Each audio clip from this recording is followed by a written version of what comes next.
Oi, oi, oi, oi, gente. Tudo bem com vocês? Boa tarde a todo mundo que está chegando por aqui. Nosso almoço com aprendizagem e companhia. E hoje a gente tem um convidado muito especial. A doutora Ângela já deve estar aparecendo por aqui daqui a pouco. Nós temos o doutor Fabiano de Abreu, PhD em neurociência, mestre em psicologia, com um currículo e uma experiência incrível aí, principalmente na área da neurociência. E ele vai falar um pouquinho sobre essa importância da neurociência, né, na escola.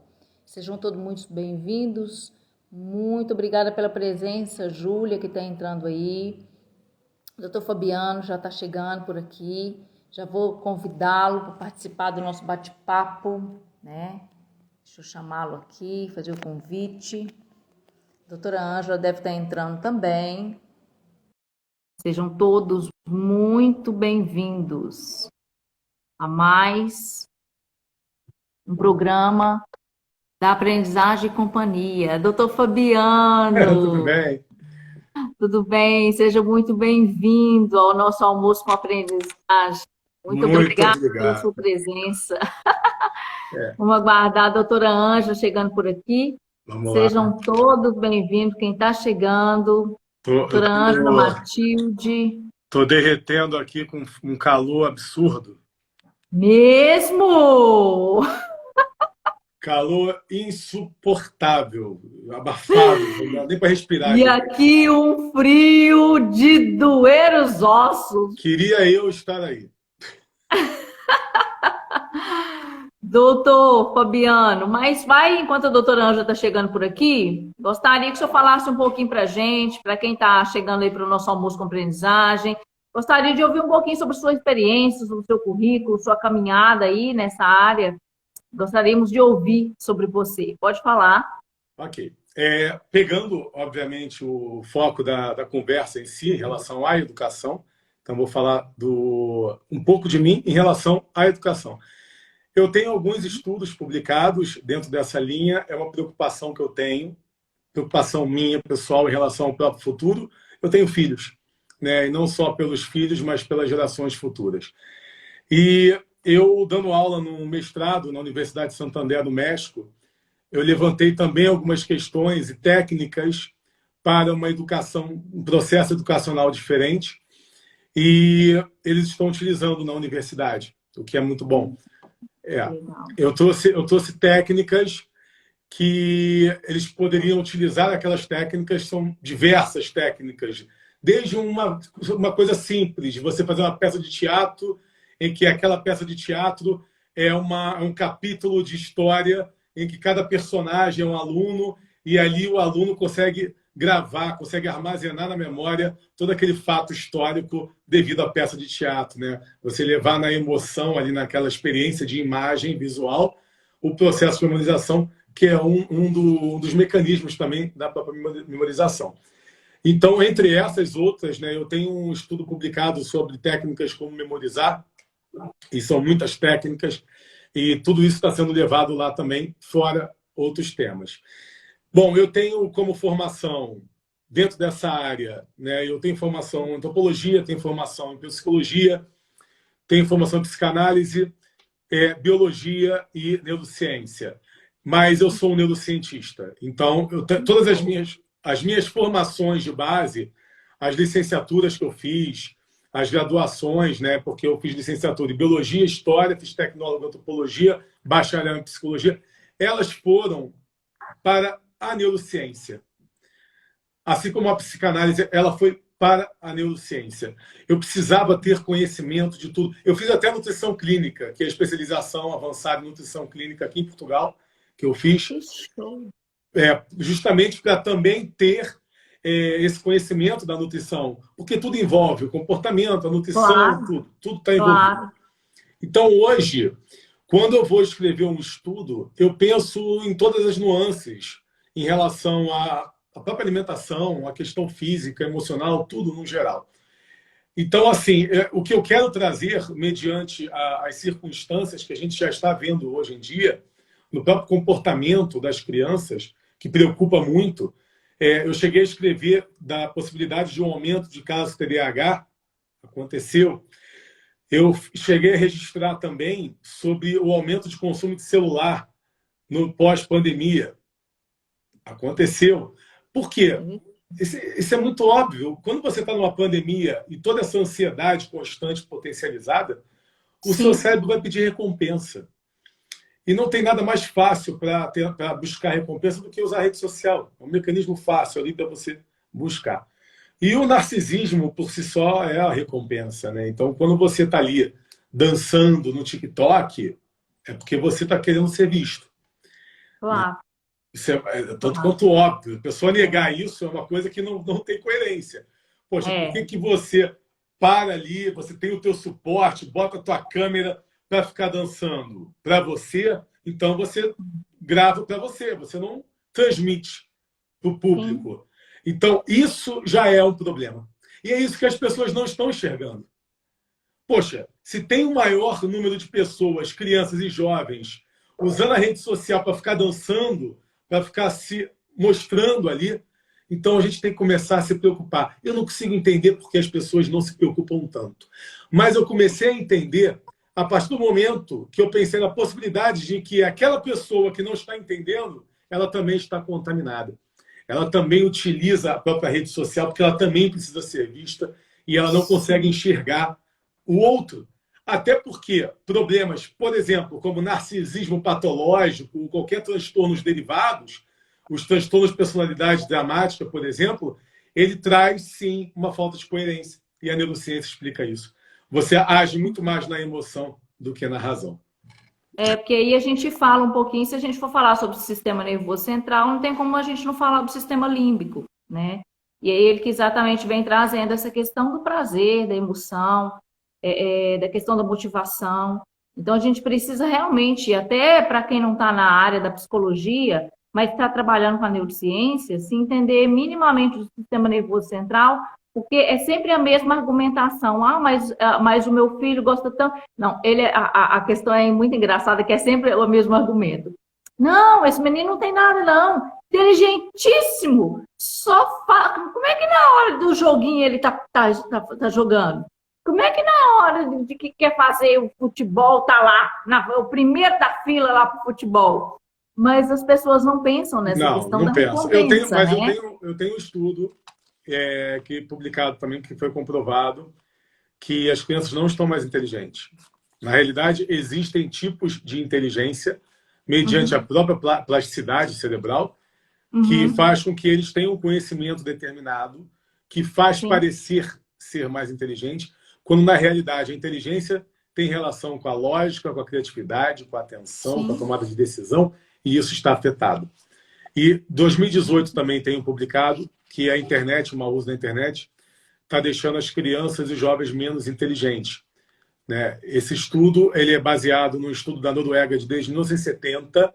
Ele está em andamento ainda, mas ele vai sendo publicado constantemente, em que eles já constataram isso, a diminuição da inteligência do cérebro humano, das gerações presentes. Aí está entrando aí a... É, doutora Ângela está chegando aí. Seja bem-vinda, doutora Ângela, nosso almoço. Pois é. Tudo bem, doutora? A internet dela parece que está travando Vocês um estão pouco. me vendo? É, está Vocês estão me vendo? travando. De repente mudar de lugar. Está travando. Mas é interessante, doutor Fabiano, você falar sobre isso, porque realmente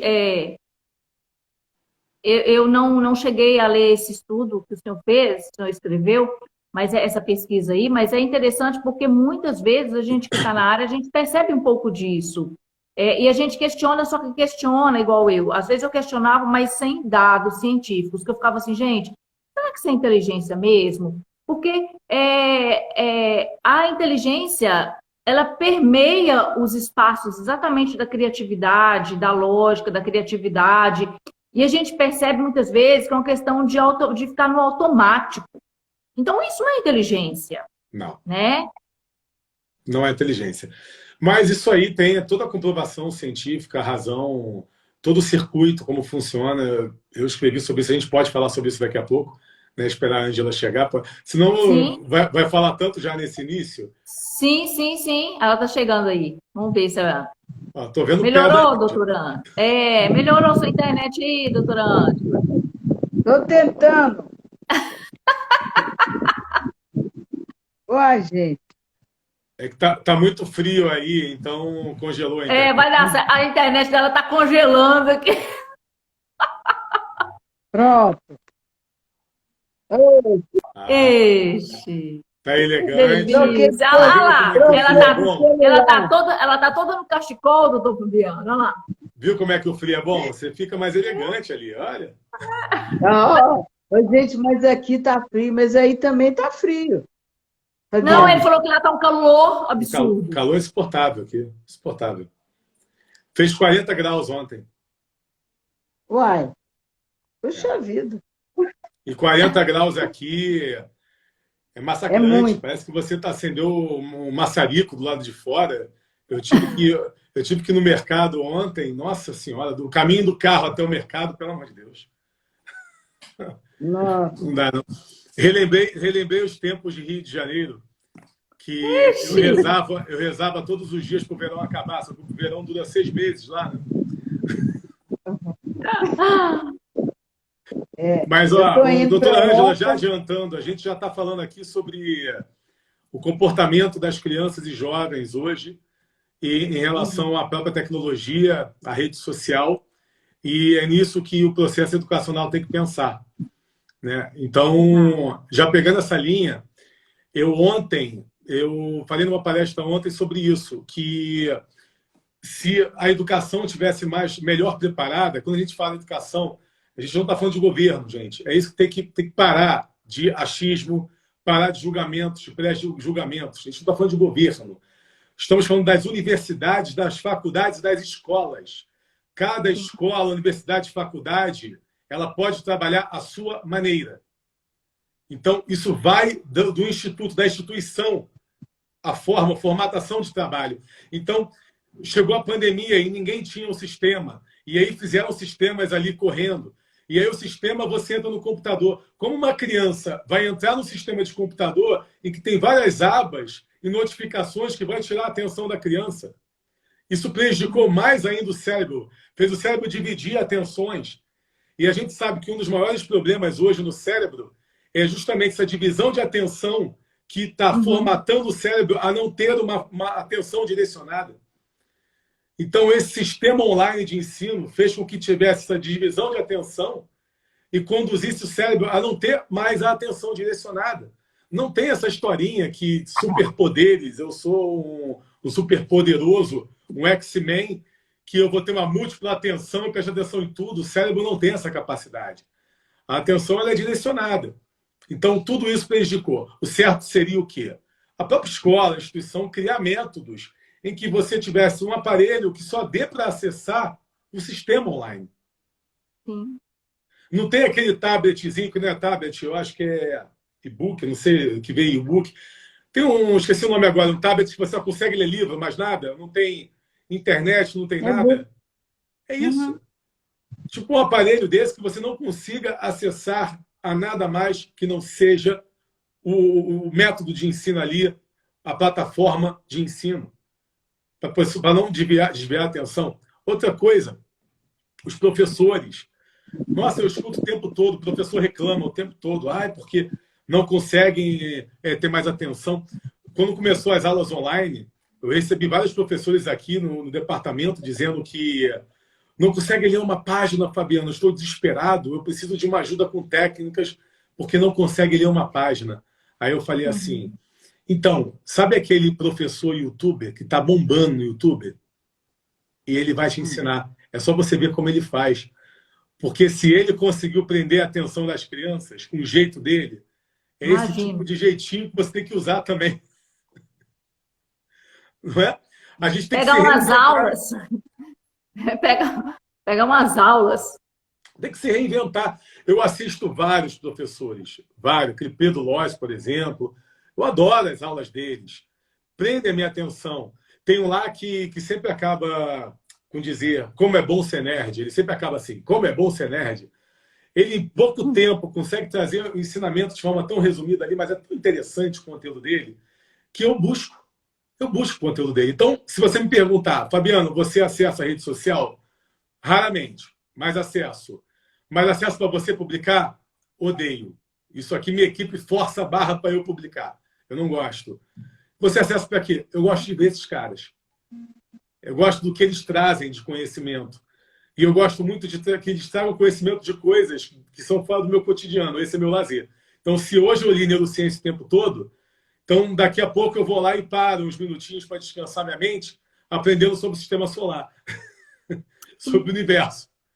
Porque eu troquei a chave do meu cérebro. Eu saí da neurociência e fui para outra região.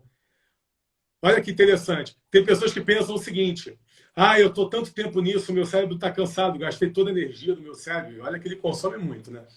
E consome mesmo. Então, gastei toda a energia do meu cérebro. Vou parar, vou descansar, vou fazer nada. Você não para de pensar. Seu cérebro continua funcionando. A gente não para nem quando está dormindo. A nossa rede de modo padrão funciona dormindo. Então, você pode descansar o seu cérebro desse conteúdo indo para outro conteúdo. Sim, sim, verdade. É uma técnica que eu utilizo, mas não de propósito, porque eu gosto. A curiosidade é uma coisa que me fascina. Eu quero saber tudo sobre as coisas. Estou falando com vocês agora e estou vendo por que a árvore dali está balançando para a esquerda e dali está balançando para a direita. Aí eu já fico ali, em fração de segundos, tentando saber qual a razão dali está para cá, está para cá, se estão na mesma direção. Isso é uma curiosidade que você pode formatar também na fase da infância. Sim. Em vez do pai chegar e papai, papai, papai, e ele pegar o telefone e falar: oi, filho, toma aqui. Ou então botar um videozinho para ele: toma aqui. Por que você não pega, atende o seu filho, procura saber qual a curiosidade que ele tem e aguçar isso, trazer respostas a ele? Porque aí, se ele começar a ter respostas sobre as curiosidades, não só ele está formatando células de engrama sobre aquele conteúdo, como também está fazendo uma neuroplasticidade estrutural no cérebro dele, no melhor momento, que é na infância, para que possa formatar uma personalidade curiosa de uma pessoa que tem curiosidade em conhecer. Vou dar um outro exemplo aqui. Eu estava conversando com a mãe do Caio Tempone, aquele menino de 13 anos que está indo para a faculdade de medicina. 13 anos. E vou fazer um trabalho com ele. Vou fazer um trabalho de assessoria e consultoria com o menino. A mãe dele me chamou ontem. E depois da conversa, perguntei as coisas banais, que eu sempre pergunto, a pontuação de QI dele e tal. Ele tem um QI realmente elevado. Mas não é só a questão do QI. Ele não tem o maior QI de todos. Eu perguntei, desde pequeno, você ou seu marido estava mostrando para ele coisas, formatando essa personalidade de querer aprender? Aí ela, meu marido. Meu marido, desde que ele era muito pequeno, sempre trazia para ele conhecimento, montava projetos com ele. Está entendendo que nada é por acaso? Aí você vê um menino desse e pensa, poxa, olha só, podia ser meu filho, né? Podia ser meu filho, não está pagando a escola. Inclusive, a escola pagou um apartamento para os pais, comida, carro, tudo bancado pela escola, né? Aí depois botam a culpa no Brasil, dizendo que o Brasil simplesmente não olha pelas pessoas. O Brasil tem leis. Vai de você buscar as leis. Sim. Os recursos que tem. Então, esse fato aqui desse menino é algo interessantíssimo, porque já ouvi muito que o Brasil não valoriza crianças superdotadas, que o Brasil não... Mas o Brasil é um país, geograficamente, ele é assim. Então, o que o Brasil tem com isso? Mas como é que esse menino teve uma escola no Nordeste que bancou a vida dos pais, da família, para apostar nesse menino? É a escola, é a faculdade, é a universidade. A gente tem que parar com essa mania. As pessoas precisam parar com a mania de julgar sem estudar. É desesperador isso. As pessoas julgam sem estudar. Porque o Brasil, o governo não olha pelas pessoas de QI, alto QI, não olha pelo... Gente, o menino está lá, no Nordeste, a família toda sendo custeada por uma escola, a escola investiu nele. É a escola, é a faculdade, é a universidade que investe na pessoa. Eu tenho vários casos aqui, eu mesmo, na consultoria que eu dou para os meninos, eu falo com os pais, olha, eu tenho bolsa já para ele. Ele quer bolsa? Eu tenho bolsa. Se ele tem o QI comprovado, tudo, ele tem bolsa. Então, se você tem um filho que tem vontade de estudar e que ele tira nota alta, você pode negociar avanço de série. Sabia disso? Muita gente não sabe. Sim. É por falta de conhecimento, né? O povo padece por falta de conhecimento. Falta de conhecimento. Falta de conhecimento, negacionismo, falta de disposição, disponibilidade e também conhecimento para buscar os meios. Sim. Eu conheço escola em São Paulo, conheço escola no Rio, conheço escola em Fortaleza, que se eu levar para lá crianças que ou sejam superdotadas ou crianças que tirem nota muito alta, eles vão dar benefícios para essas crianças. Sim. A Ariela entrou aqui, ela fez um comentário, doutor. Foi horrível as aulas online aqui na aldeia com o nosso ensino fundamental. Principalmente sem sentido terem nos orientado a aplicar essas aulas assim. A questão do online, ela começou um pouco tumultuada nas escolas, né? A questão do online ela começou tumultuada nas escolas, mas a culpa é de quem? É das escolas? De quem é? Eu sou coordenador de uma escola em Perdiz, em São Paulo. A TEIA Multicultural. Eu sou coordenador. E engraçado que quando começou a pandemia, a TEIA estava com a plataforma lindamente pronta. Inclusive os donos, que é a George e o Lucas, quando a pandemia estava em Portugal, eles já estavam falando comigo, olha, isso vai chegar aqui. Já estamos preparando o método online, porque a gente já tinha uma plataforma online, porque nós já tínhamos como estratégia, como plataforma, projeto para o futuro, o método online. Sim. Qual escola e engraçado, hoje que não tem método online, meu Deus? Essa tecnologia o que é interessante, engraçado, e parece que, até na contramão, a própria BNCC, ela já estava contemplando tudo sobre a questão da tecnologia e do online, e o povo não estava preparado para isso.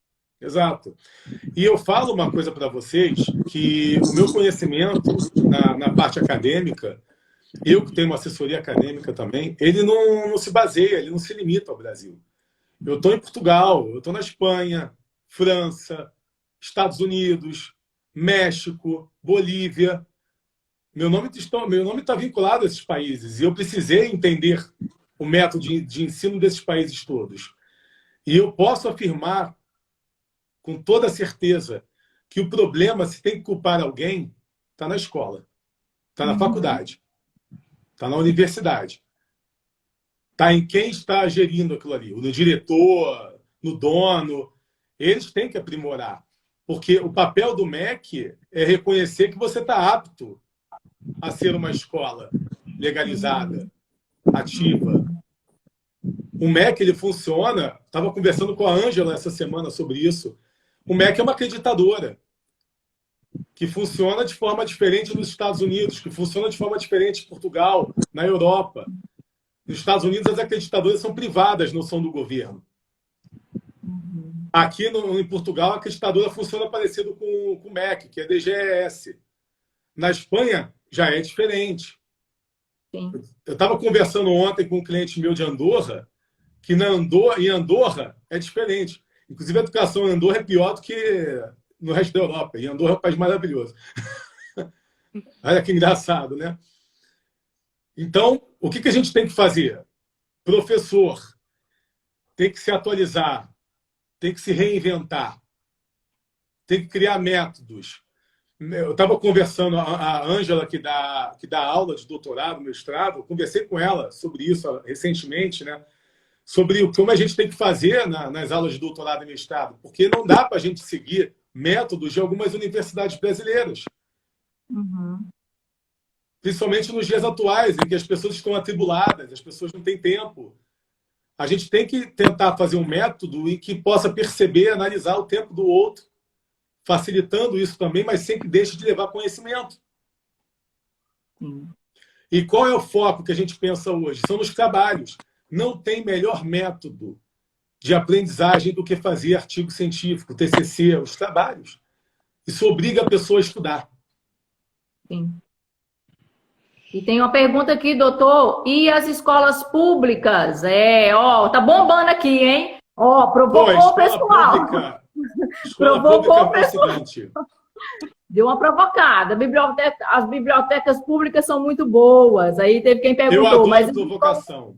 Adoro provocação. E provocou. Sabe por que provocação é boa? Porque existe uma coisa que se chama cognição. E ela também tem base na experiência. Eu posso não ser... Eu tenho meus 40 anos de idade, né? Hoje em dia, 40 anos é metade da vida. Mas eu tive muita sorte de ter muita experiência na vida. E uma delas é a minha mãe. Minha mãe foi professora, coordenadora de de escolas públicas a vida inteira. Né? Olha que legal. Em casa, minha mãe foi professora de ciências. E ela, por muitos anos, né? Ela é aposentada. Aqui em Portugal fala reformada. Em professora de ciências de escola pública, municipal, estadual. E eu tenho uma cientista, coloca no Google, por favor, Jaqueline Alecrim. Ela fez uma descoberta. A família dela é negra. Ela estudou em escola pública a vida inteira. E ela é mulher. E eu perguntei a Jaqueline, sofreu preconceito de cor, sofreu preconceito em relação a ser mulher, dificuldade na escola pública? Cara, foi uma resposta que ela me deu muito interessante. Ela falou, se sofri preconceito, não sei. Eu estudei muito. Se alguém falou em relação a eu ser mulher, não sei, porque eu criei os métodos. Então, eles tinham que seguir os métodos que eu criei. Em relação a ter estudado em escola pública, o problema é a bagunça, não o método de ensino. Porque a bagunça me incomodava, mas era dos outros alunos. Mas hoje eu estou aqui, dando aula na PUC e Harvard. Estudou em escola pública e universidade pública a vida inteira. Cientista Jaqueline Alecrim, coloca no Google. Então, em vez de ficar culpando, por que a gente não tenta ser autodidata também e fazer a nossa parte? Claro que vai ter aquela escola pública da esquina da tua casa que é uma porcaria. Porque quem sabe o diretor daquela escola também não é ruim. Uhum. Continuo, hein? Em home, né? Os alunos não possuem computador e estrutura de internet para acolher as necessidades do híbrido. E aí, escolas particulares também possuem alunos sem recursos eletrônicos e de rede. A provocação aqui é porque houve a citação aí de uma qualidade de ensino e a argumentação mas isso não é para todo mundo. Não vejo como provocação, porque... provocação que a gente fala é fomentar mesmo essa discussão, né? Eu sei, mas eu não vejo dessa forma, porque eu acabei de falar que depende da escola privada. Se você colocou seu filho numa escola privada e você está pagando por ela que não te dá recurso, então tira, coloque em outra. Você está pagando e ela não te dá retorno, então você coloca em outra. Averigua uma outra. Né? É muito engraçado, por exemplo, a minha própria esposa. Minha esposa tem... A família dela é pobre, ela tem parte da família que mora em comunidade. E a mãe dela não. E aí eu perguntei para ela um dia assim, tua família mora em comunidade, uma grande parte, né? Por que a tua mãe não mora? Porque ela optou por não morar em comunidade. Uhum. Mas calma aí, o salário da tua mãe era diferente da irmã dela e tal? Não, a irmã dela ganhava mais. Mas por quê? Aí é nisso que eu queria que você entrasse. Além do processo educacional, existe a questão da organização familiar, que faz a pessoa ter esse tipo de escolha, né? Então, a clientela que a escola aceita, né, também vai de encontro à metodologia usada, porque a demanda do sujeito é muito pequena. Né? Ele está ali para comer, ele está ali para bagunçar, ele está ali para tudo, menos está ali para poder o foco de ensino-aprendizagem. E isso leva os professores, muitas vezes, a desanimar também para esse processo, porque ele está ali, dando sangue, né? Dando a alma, mudando tudo. Não, nós estamos falando de conteúdo, estamos falando de didática, né? E os alunos não dão essa resposta. Então, assim, a educação não consegue trabalhar com aquilo que a família não trabalhou. E se a educação entrar na família, ela deixa de ser educação formal, né? Sim. Ou seja, perfeito o que a Ângela disse. O problema está na própria educação dentro de casa. E eu sempre falo isso, que um dos problemas do Brasil é cultural. O brasileiro ele tem a mania de tentar ver o problema em tudo, menos em olhar a si mesmo. Mas isso tem um vínculo até com o próprio narcisismo. Nós somos uma sociedade extremamente narcisista. Já foi comprovado isso, inclusive. Então, a gente sempre olha o outro. Por que não olha para si mesmo? E como a gente vai fazer tudo isso? Né? Eu vou dar um exemplo muito bom. Eu tenho um vínculo com Angola. Não só tenho uma coluna no portal de notícias em Angola, como tenho um vínculo com a Universidade Gregório Semedo. E agora eu vou ter um vínculo com a Universidade Federal de Angola, que eu fui convidado. Vou dar notícia assim que eu assinar o contrato. E eu faço um trabalho muito legal com Angola e já estive com angolanos no Brasil. E um angolano chegou para mim, que levei ele para dentro de uma comunidade, que ele queria enxergar como funciona, e ele chegou para mim e falou: por que vocês falam no Brasil tanto que passam fome, né? E ele foi no Rio de Janeiro, porque Rio de Janeiro é uma das cidades com maior quantidade de comunidades do país. Né? E ele perguntou para mim: por que vocês falam tanto que passam fome? Pô, tem que ir na África. As pessoas dentro da comunidade, a gente viu lá comida, vi lá ar-condicionado na casa, eu vi televisão.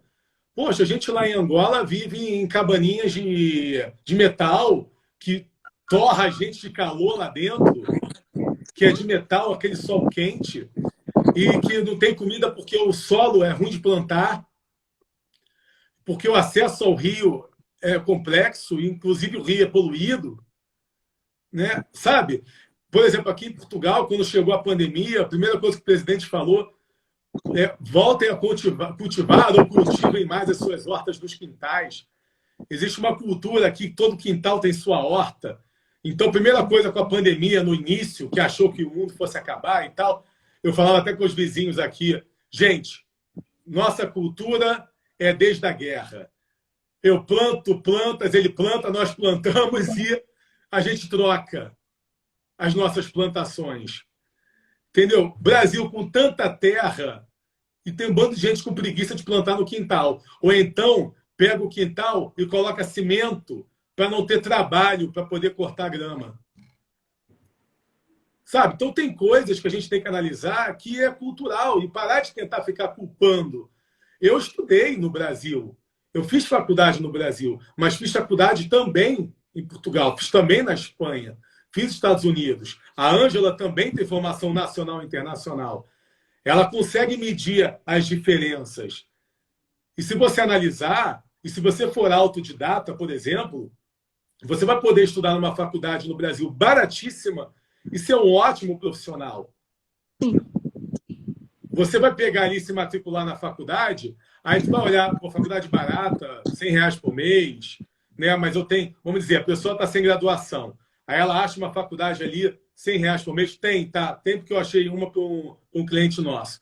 Aí, poxa, Fabiano, mas é ruim essa faculdade, né? Material. Eu falei: ruim? Não, você pega o tema, vai lá no Google acadêmico, você bota o tema lá, busca artigo científico e lê. Busca os estudos e leia sobre aquilo e aprenda sozinho. Você tem que contar com a faculdade. Aí tu chega na prova lá, você tira 10, arrebenta, porque você estudou por fora. Tu vai saber mais ainda do que se estudasse dentro da plataforma deles. Mas, então, Fabiano, por que a pessoa não busca? Oi, Ângela. Mas, Fabiano, se a gente for para neurociências, né, por que a pessoa não busca? O que a neurociências explica sobre isso? A pessoa não busca. Pode ter relação com os próprios transtornos que são derivados dessa cultura. O transtorno narcisista, por exemplo, pessoas que consomem muito a internet, elas têm uma disfunção no sistema límbico e uma má conexão entre o sistema límbico e o córtex pré-frontal, não deixando de pensar, de relembrar que o córtex pré-frontal está tomada de decisão, prevenção, foco atencional, criatividade, ou seja, está tudo lá. A inteligência está lá. Então, se você não tem uma boa conexão, se você não trabalha essa região, o organismo, tudo que não é utilizado, atrofia. Então, você tem essa região mais atrofiada, ou seja, menor. E você passa a ter uma menor função dessas temáticas, como um foco atencional, uma prevenção. Um exemplo fácil. Vamos lá. DJ Ives. DJ Ives foi lá e agrediu a ex-namorada. Ele estava estourado de sucesso com a música e muitos falaram, nossa, que burro, estragou a carreira dele, agrediu a mulher. Eu não consigo analisar burrices, eu analiso neurociência. Existe, sim, inteligência menor e maior. O teste de QI define isso. Se a inteligência é menor ou maior, tem que identificar, porque, dependendo do nível, pode chegar a níveis de retardo. Então, a gente tem que avaliar tudo isso. O neurocientista tem que avaliar essas questões, né? Mas ali não.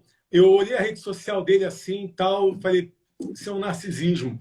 O narcisismo, ele faz parte do instinto reprodutivo.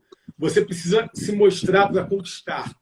Mas tudo na vida tem que ter o ponto de equilíbrio, que eu chamo de linear. Então, o narcisismo, quando está no linear, ok, quando você ultrapassa o linear, ele torna-se um problema. E aí ele começa a se tornar patológico, que é um problema mais grave da sociedade. Existe, sim, um alto número de narcisismo patológico. Não é ainda um transtorno narcisista. O transtorno, quando pega, não sai mais. Quando você tem o transtorno, não tem mais cura. Aí você tem que fazer terapias para poder conviver melhor em sociedade e consigo mesmo.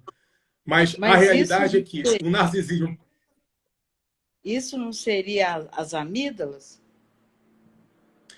A amígdala está no sistema límbico. Então, funciona da seguinte maneira. Quando você tem a ansiedade constante, potencializada, você hiperativa a amígdala cerebral e, a partir daí, você vai mexer com o teu eixo HPA, que vai envolver cortisol, entre outros hormônios.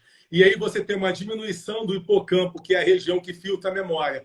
Ela não só armazena temporariamente para levar para o córtex a memória de longo prazo, como também busca as memórias para poder trazer a coerência. Então, você tem um hipocampo diminuído, você tem um pior comportamento cerebral para você puxar essas memórias para a coerência, para a consciência.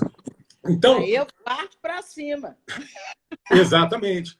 Então, uma atitude de Ives é uma atitude incoerente e impulsiva, porque está no narcisismo atitudes impensadas. Então, por exemplo, qualquer ser humano que você vê que está ali na rede social agredindo outra pessoa, merecendo ou não, ele tem um problema.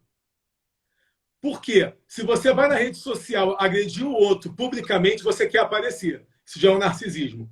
E outra, o fato de você agredir e se satisfazer com isso mostra a falta de empatia. Falta de empatia está entre os transtornos de personalidade dramática, entre eles o narcisismo. Então, e outra, está faltando inteligência, porque se você agredir o outro na rede social, seja ele quem for, pode ser até um bandido, você está aberto a sofrer consequências. E na vida atribulada que a gente tem, não é bom você ter que sofrer consequências e perder seu tempo respondendo. Isso mostra também que você está com tempo. Falta de controle inibitório. Exatamente. E isso tem essa relação justamente com essa conexão do sistema límbico com o lobo frontal, córtex pré-frontal, falando de forma mais exata. Por quê? Porque você não tem essa coerência, você não tem tu não tem a prevenção, não tem controle de tomada de decisão. É simples, gente. Córtex pré-frontal, ventromedial. Está ali a região da empatia. Orbitofrontal está ali também em relação com a empatia. A ciência já comprovou tudo isso. Pessoas com menos empatia têm problemas nessa região. Isso não é discutível. Isso não é discutível. Isso aí tem comprovações científicas. Hoje em dia, acabou. Gente, eu faço parte de uma equipe multidisciplinar para atletas de alta performance.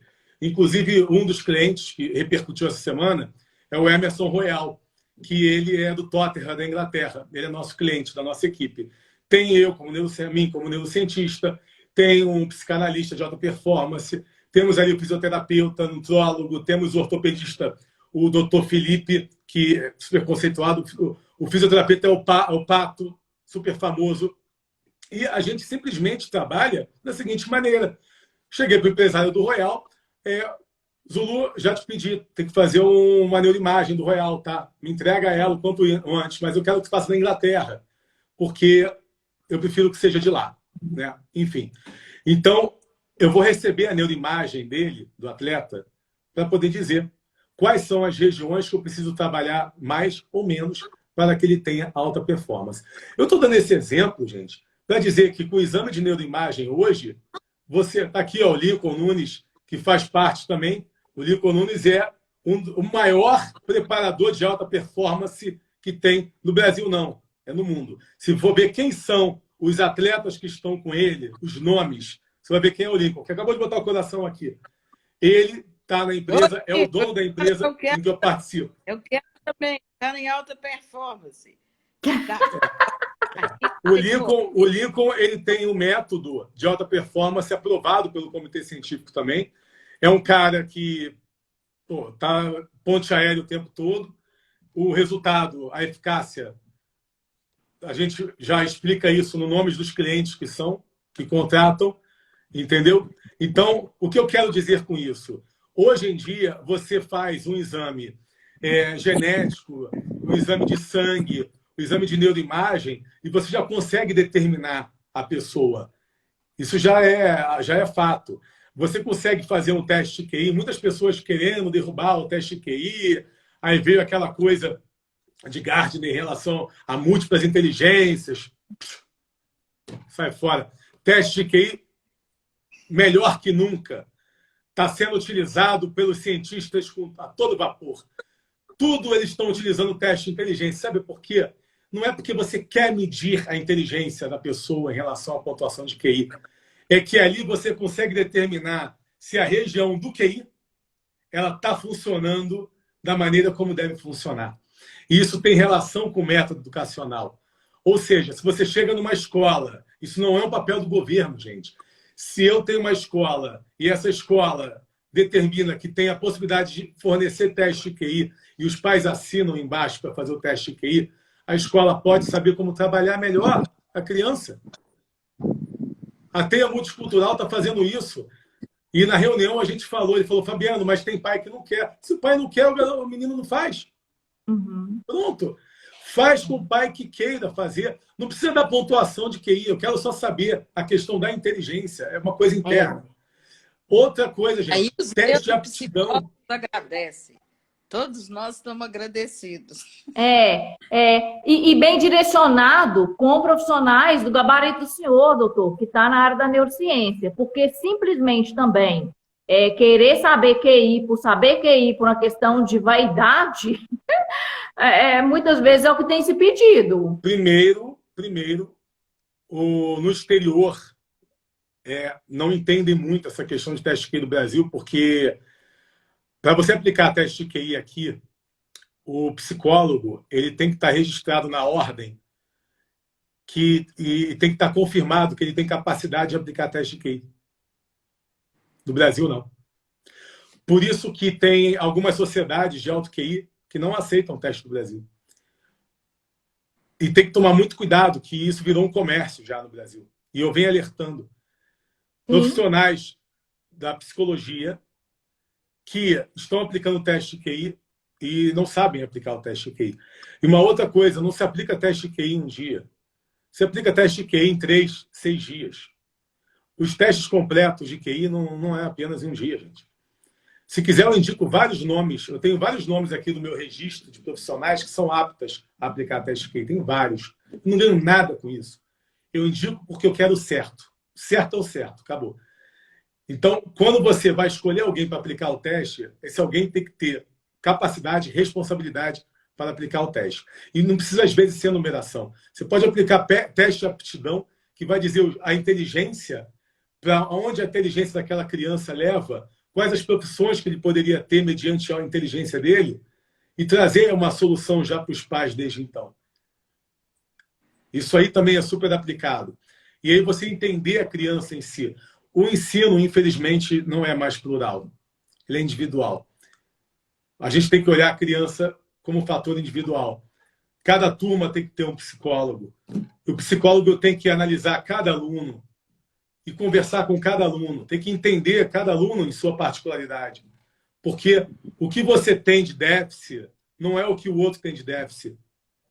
Você bota uma criança com TDAH do lado de uma criança de alto QI sem TDAH. Você quer ensinar a mesma coisa para as duas crianças? Se você vai ter que repetir para a criança de TDAH e a criança de alto QI odeia a repetição, como é que funciona isso?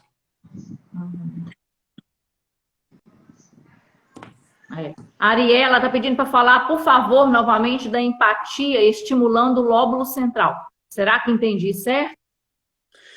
A empatia é a relação ao lobo frontal, mas aí a gente vai para outras questões também. A gente tem que ver fator genético, né? Se a pessoa tem ou não um transtorno, se o transtorno já é considerado um transtorno, se é considerado um transtorno. Então, assim, a gente tem que avaliar. Quando a gente fala em empatia, e a gente fala não somente em região da inteligência, a gente fala também em sistema límbico. É diferente. Você vai fazer treinamentos de lógica para inteligência, é uma coisa. Treinamentos para empatia, a gente envolve o sistema límbico. A gente já envolve a emoção. Então, vamos dizer que você tem um trauma infantil que te leva a uma questão como falta de empatia, por exemplo. Vai tentar ensinar empatia para um psicopata. É bem complexo isso. Então, como é que você vai treinar empatia? Uma coisa é você treinar criatividade. Uma coisa é você treinar lógica. Uma coisa é você treinar a região frontal do cérebro. Outra coisa é você treinar empatia, que não é apenas a região central, frontal, não é central, frontal do cérebro. Tem também a questão do sistema límbico. Quando a gente fala em transtornos de personalidade dramática, a gente fala em histriônico, a gente fala em borderline, a gente fala em sociopatia, a gente fala em narcisismo, e todas elas envolvem também questões de empatia, como você leva. Eu estou escrevendo um artigo agora, já vou falar de antemão, espero que ninguém roube minha ideia.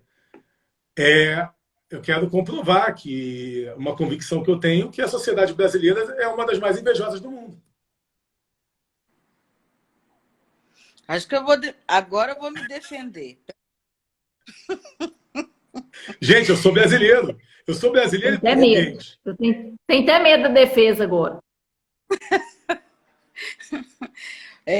Tem uma coisa que nós temos a Sociedade Brasileira de Neuropsicologia em alta performance, com profissionais, os mais renomados do Brasil e exterior, com maior produção que tem no mercado, tanto aqui como lá fora, da UFMG, da USP, né? Nós temos aí nomes que não tem nem condição. Quando você fala de psicólogos não preparados, você não está falando de neuropsicólogos, né? E sim de psicólogos que querem atuar como neuropsicólogos sem formação. Eu quero que fique claro isso, gente, para as pessoas não se sentirem, né, ofendidas, né? Quando você fala da ordem a ordem dos psicólogos, aí você está falando do nosso Conselho Regional de Psicologia. E no Conselho, nós temos que fazer prova para poder ter a nossa área. Então, tem a prova para neuropsicologia, prova para psicopedagogia, prova para psicólogo hospitalar, prova...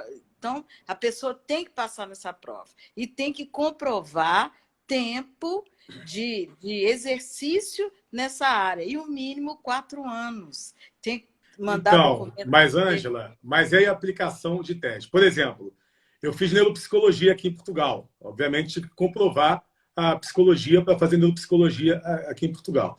Mas aqui em Portugal, se eu quisesse aplicar um teste QI, não só eu tenho que estar na ordem dos psicólogos aqui, mas também eles têm que autorizar que eu aplique o teste QI.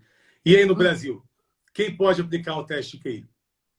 Neuropsicólogos. Mas tem que ter autorização ou qualquer neuropsicólogo aplica? Não. Tem que ter autorização. Tem autorização. Então tem neuropsicólogo e psicólogo aplicando o teste QI sem autorização. Tanto é que até para você baixar os testes, né? Tem teste que tem correção automatizada. Para comprar o Você teste, né? Você tem que colocar o seu comprovar. isso. E para comprar também é da mesma forma. Você não pode usar Xerox. É uma coisa muito organizada, muito organizada. É porque Exato. quando você saiu do Brasil, você não tinha essa dimensão, né? Mas a nossa neuropsicologia é de alta performance e de muita qualidade. Então, Ângela, eu sei disso, mas o que eu recebo aqui, porque, por exemplo, eu fiz testes de QI no Brasil e fora do Brasil. E, mediante a isso, eu pude ter uma análise em relação a quem eu fiz, eu fazendo, no caso. Não eu fazendo para o outro. Eu não posso fazer teste de QI e também não atendo paciente. Eu trabalho como neurocientista e assessor, né? Mas eu sou consultor também. E eu forneço muita consultoria para pais de crianças superdotadas. Vocês vão ver aí Gustavo Saldanha, Bruna Buchetti, todos esses nomes na imprensa de alto QI, eles estão aqui na minha agência. E eu validei, eu analisei os testes dele, os profissionais, e falei que está ok. Né? Mas não só eu validei, eles buscaram por conta própria a Mensa, seja a Mensa Brasil ou a Mensa Internacional, que eles avaliam e eles dizem se está correto ou não. Não falo dessas pessoas, tanto que eu trabalho com elas, não à toa. Mas já recebi aqui muito teste que eu preferi não trabalhar com a pessoa, porque ao analisar o profissional e o teste, como foi aplicado, eu não concordo. Principalmente pela prática que eu tive, como curioso, de eu fazer o teste ser aplicado para que eu faça. Então, isso foi importante, essa experiência na minha vida, para entender sobre essa atmosfera. Uma das pessoas que aplicou o teste em mim, por exemplo, foi presidente da Mensa há 4 anos, é uma das maiores especialistas.